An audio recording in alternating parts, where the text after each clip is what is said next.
Class, once again, we are on measures of dispersion.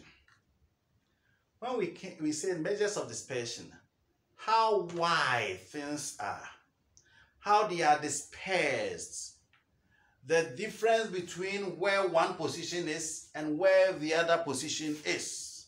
That is what we term as dispersion. And there are some things that we will be discussing here. The first one is called the range. The range. When we say the range, what are we talking about? The difference between the highest and the lowest.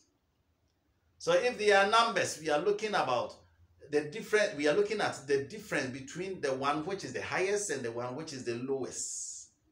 Whatever we are doing, we are looking at the extreme, the two extremes, or maybe the one which is far above, or the one which is the highest and the one which is the lowest. That is the range. We will also be looking at the mean deviation. How each element, if for example we have x1, okay, excuse me, if we have elements, say x1, x2, x3, x4, x5, how each of them is deviated from the calculated mean.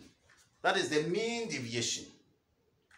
The range is the difference between the lowest and the highest, while the mean deviation is how each of them is deviated from the mean. That is the most important thing. We will also be looking at variance. Variance. When we talk about variance, we are looking about how each other varies from the other.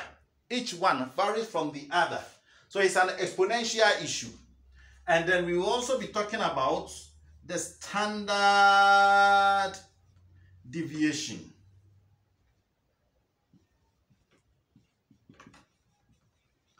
That will not be all. That will not be all. We will also be talking about coefficients of variation.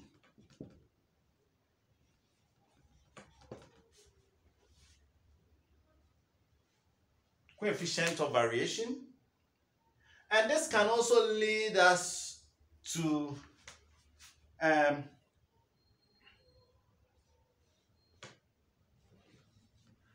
the skewness and then the kurtosis. How they are skewed and then how they look a little bit, their nature in terms of normal curves. We'll be looking at all those things. So right now, in our next video, I've just gone through it as a summary. We are going to begin with the range and the mean deviation. That will be in our next video. Thank you.